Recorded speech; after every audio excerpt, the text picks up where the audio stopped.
So Belinda, tell us a little bit about Next Generation Dance Studio and how you got started. So Next Generation Dance Studio was founded in 2011. I started with a group of 30 students and 2 teachers, and now in 2015 we've got over 300 students with about 9 teaching staff, so it's really grown. So in terms of attracting new students to the dance studio, how would you go about doing that? It's a lot of word of mouth, especially through parents on social media. They're sharing photos of their students' successes. They're sharing photos of opportunities such as, overseas trips to Disneyland. So coming through the website, is email the main level of contact or the main first contact that you get from a prospective student? Usually our first point of contact is a phone call, simply because the parent usually has already gone to the website. They may have additional questions. We try to keep the website as smooth and streamlined as possible, but obviously it can't always answer every question that they have. So we find that they do generally give us a call first, mainly to check if there's class availability. So as an active teacher, how do you find time to return the calls of prospective students?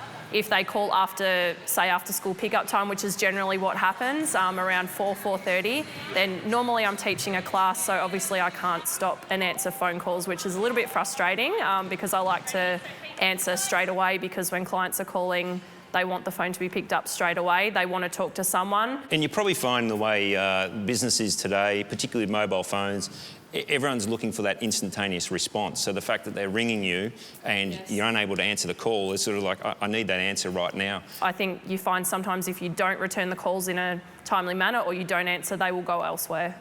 So Belinda, you're advertising your personal mobile as the main contact point for the business, similar to what happens in the tradies. Tradies start out with a mobile phone as their tool of trade. What we find working with tradies is that you've got a mobile number. It sounds like it's just you as a single operator. The moment you go and add a landline number that you can advertise, it's actually making the business look like it's bigger than what it actually is, which for small business, that's exactly the perception you want to put out there. But it also gives a prospective customer a level of insight to your business that's a little bit bigger. Is that something that would be of benefit, do you think, moving away from advertising your mobile number? I definitely think that needs to be something that we can incorporate and something that we can look at. So Belinda, obviously technology's advanced over the recent years, and one of the technologies that's really coming to the fore now, particularly with the Australian market changing to a national broadband network, which is the NBN, it's allowing small businesses to take their traditional voice services and put it over the internet. That's what we call IP voice.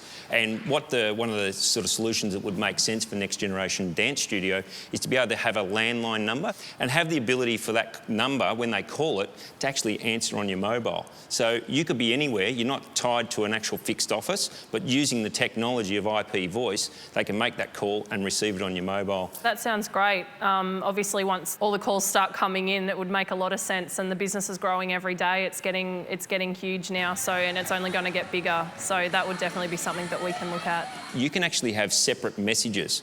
So when you're teaching, that message could be a different message that's played as opposed to when someone called between 7 and 3:30 in the day. Sure. So that message, if you happen to be on another call or you're unable to take that call, that message would say, hey, I'm busy at the moment and I can get back to you, as opposed to the one in the evening could be, hey, I'm actually teaching at the moment with some great students. We'd love to have you on board. We'll get back to you first thing in the morning. So Belinda, apart from your mobile phone costs to run the business, what other telecommunications costs do you have? So at the moment we've got obviously the mobile phone, and then we've also got a wireless internet. Yeah. So if you were to look at the technology, as we were talking about IP voice, typically to go and put a phone line in, you need to pay line rental. A lot of people are now moving to IP voice and putting it over the top of the NBN service.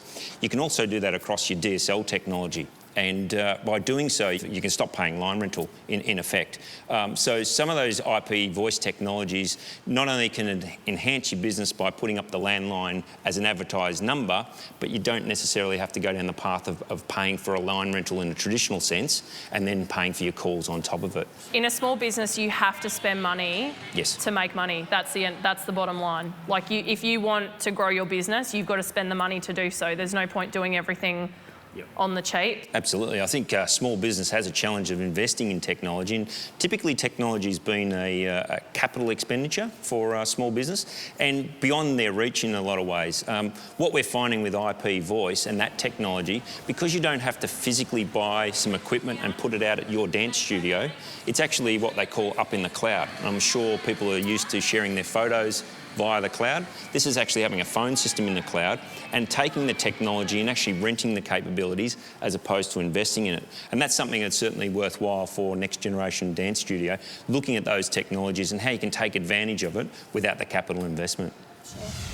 Oh, Graham, Belinda is just lovely, isn't she? She's so enthusiastic. But a good point you made to her, a lot of us don't understand that technology can really make us look bigger and more professional. You've sort of recommended almost a virtual PA for her. Absolutely. I think a lot of small businesses, they get overwhelmed because they get various people talking about technology, but someone needs to demystify it. So at Commander, what we do is try and take away all the technical aspects and look at the business and how it flows and give them a solution that makes sense. And also what you're showing there is that it's worth us as a small business owner taking the time, because a solution will change your life. Absolutely. So Belinda is stuck trying to teach and trying to run a business, and we all know how hard it is to run a business and actually work in it. So the solutions we're looking at is how can we actually make a business look a little bit bigger, but also tell our customers, I can't answer your call at the moment because I'm teaching and I can get back to you tomorrow. Yeah, real eye-opener. Graham, good to see you. All right, time for this week's elevator pitch. Let's see what new idea is out there.